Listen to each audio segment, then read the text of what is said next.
Buenos días. En la conferencia matutina del día de hoy, el presidente dijo una afirmación que todos debemos tomar en cuenta. Dijo él, un escritor no debe repetirse, en el sentido de que un escritor se hace un libro hoy sobre un tema, no puede repetir lo mismo en otro libro, tiene que buscar otras formas creativas. Pero el presidente dijo, un dirigente debe hacer labor pedagógica y de concientización. Y esencialmente pensamos, ya lo habíamos dicho en otra de estas análisis de las matutinas, que el presidente es un gran pedagogo, o sea, él es un gran educador del pueblo de México.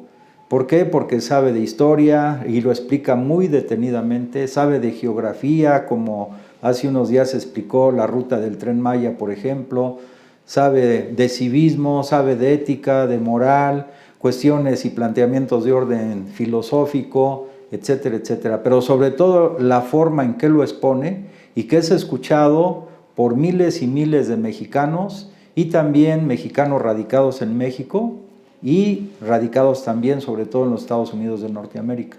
Entonces la labor que hace el presidente de la República, hoy él lo dijo y me dio muchísimo gusto escucharlo, porque en el fondo él es, repito, un gran pedagogo. Pero sobre todo él ha insistido en el tema de orientar, ayudar a orientar a los jóvenes, porque en el periodo neoliberal, pues realmente se utilizaron todos los medios al alcance de los grandes potentados para deformar la realidad, para orientar a la juventud, no en un sentido constructivo y positivo, o en la formación de valores, sino más bien en la formación de antivalores. Y llegamos a situaciones muy extremas y muy lamentables, donde no se predicaba el amor al semejante, a los seres humanos, a la naturaleza, a la patria, sino al contrario, era el odio, el saqueo, la destrucción, el individualismo, el egoísmo, el racismo, etc. Entonces, hoy el presidente eso lo dijo con mucha claridad, y qué bueno que él siga haciendo esa labor de concientización, de orientación, pero particularmente a los jóvenes y en general, lógicamente, a toda la población. Esta situación de concientización contrasta radicalmente con la forma en que los grupos de la derecha conservadora se manifiestan. Por ejemplo, ellos están acostumbrados a la mentira, al cinismo, a la hipocresía. Ha dicho el presidente que su ideología es la hipocresía. Hoy sale a la luz nuevamente el manejo de este grupo o agencia o programa Pegasus que utilizó el gobierno de Peña Nieto para el espionaje a periodistas y a opositores en general. Y ahora de manera velada, tergiversada, quisieran como que asociar este tema del espionaje a los periodistas como si se estuviera viviendo en el gobierno actual, pero se equivocan rotundamente. O sea, aquí el presidente ha dicho que él, cuando llegó, pues ya no existe el CISEN, que era agencia especializada en espionaje, ya no existe el espionaje ni a opositores y menos a periodistas, y por el contrario, hay una absoluta libertad de expresión y en algunos casos algunos periodistas chayoteros lo utilizan realmente como un libertinaje para insultar, para ser majaderos, groseros, pensando que con esas actitudes altisonantes pueden captar la atención del público en general, pero lo único que han captado es el repudio y el rechazo a esa forma de hacer periodismo, porque no se basa en hechos objetivos, sino que va orientado a tergiversar y a modificar la realidad con las famosas fake news. Entonces, debe quedar muy claro, o sea, en el gobierno del presidente de la República, hablar de espionaje a periodistas es pues totalmente una falacia, es una mentira. Pero esto lo recalcamos porque los principios morales espirituales del presidente de la República, que los manifiesta diariamente, son totalmente contrarios a esta posición. Más bien, yo creo que esa es una actitud permanente, sistemática de la derecha conservadora en el país. Y hoy el presidente dio un ejemplo, miren, habló del programa, enumeró una lista de reformas constitucionales que se han hecho en su gobierno, desde la iniciativa que envió sobre el tema de la Guardia Nacional, y además, aprovecho, recalcó para decir que la idea es que la Guardia Nacional pertenezca a las Fuerzas Armadas de México. Esto lo digo y lo recalco porque por ahí anda circulando un libelo en el cual afirman que el presidente lo que quiere es que el ejército dependa de la Guardia Nacional, e incluso hacen un llamado a los generales del ejército mexicano para que no permitan esa situación. Bueno, pues es totalmente lo contrario. Hoy el presidente lo dijo, se va a enviar también una reforma para que precisamente la Guardia Nacional dependa de las Fuerzas Armadas de México. Y eso es muy importante, porque como ninguno de los gobiernos neoliberales, hoy el presidente reconoce el alto valor que juegan las Fuerzas Armadas en nuestra patria, no solamente para garantizar la tarea central que es la defensa de la soberanía nacional, la integridad territorial, sino también para apoyar el desarrollo del país con justicia social, como es la participación de los militares, no en acciones represivas como se dio en el periodo neoliberal, que recibían órdenes del presidente o de los mandos civiles para reprimir al pueblo, sino ahora es al revés, es que el ejército mexicano participa en obras, por un lado para detener la corrupción, por otro lado para la construcción, precisamente, por ejemplo, de los cuarteles de la Guardia Militar, o la obra más extraordinaria, participan directamente con un alto nivel de responsabilidad y un alto nivel técnico-científico en la construcción del aeropuerto, que lleva también el nombre de un general de la Revolución Mexicana, Felipe Ángeles. Entonces hay un cambio radical, pero estos grupos que utilizan la mentira, la hipocresía, pues quieren hacer parecer las cosas como si fueran lo contrario.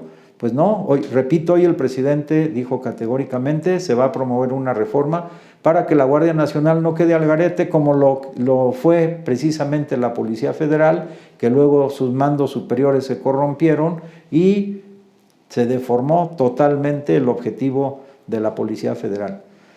En ese tenor de ir citando las reformas que ha mandado el presidente de la República, hay una fundamental. Esa reforma que él envió para modificar el 4º artículo constitucional, en la cual se establece que la pensión para adultos mayores ya está elevado a nivel constitucional, y no solamente eso, sino que de acuerdo a la Constitución, año con año, cuando se apruebe el presupuesto en la Cámara de Diputados, no se podrá aprobar para adultos mayores una cantidad menor de recursos que el año anterior. Eso garantiza la permanencia, y no solamente la permanencia de la pensión de los adultos mayores, sino el aumento en la misma.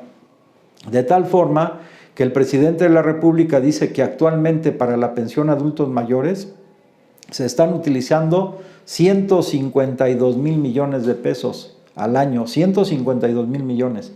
Pero para el 2024, que sería el último año de su gobierno, se va a utilizar más del doble de lo que hoy se utiliza para la pensión de los adultos mayores. Se van a utilizar 370,000 millones de pesos. 370,000. Es decir, va en aumento la cantidad que se destina a apoyar a los adultos mayores de nuestra patria. Y además que saben ustedes que ahora ya se redujo la edad de 68 a 65 años para todos los adultos mayores de nuestro país. Esto lo podemos contrastar, por ejemplo, con la cantidad de impuestos que dejaban de pagar las grandes empresas, sobre todo las grandes empresas. Si por ejemplo nos remitimos al año 2010, por decir algo, para que vean el desarrollo que ha tenido esto, las empresas dejaban de pagar al fisco alrededor de 620,000 millones de pesos. Tenían una deuda de 620,000 millones de pesos.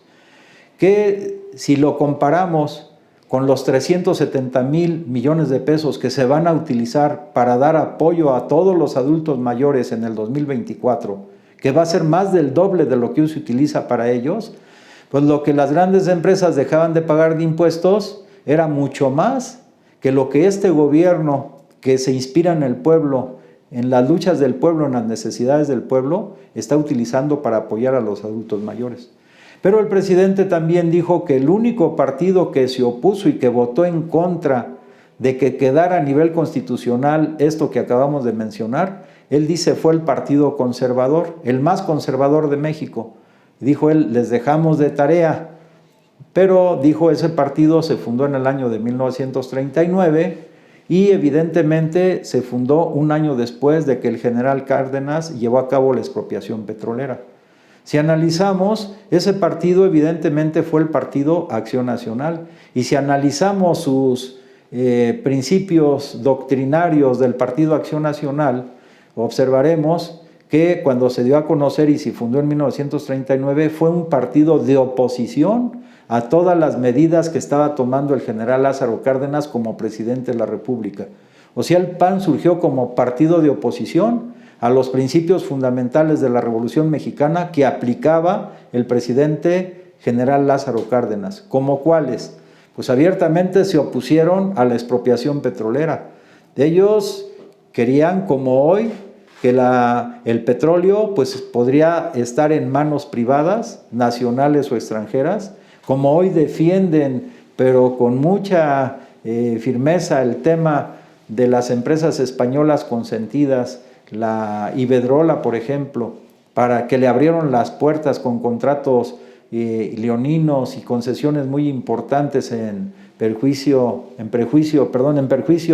de nuestro pueblo. Bueno, pues es hoy como ayer, este partido tiene la misma posición. Si ayer se opusieron a las medidas patrióticas del general Lázaro Cárdenas, como también se opusieron al reparto de tierras y a la creación de miles de ejidos en todo el país, y en general a la política del general Cárdenas, decíamos, como ayer se opusieron, hoy se oponen a las medidas patrióticas, progresistas, en beneficio de nuestro pueblo y de la nación mexicana que aplica el presidente de la República.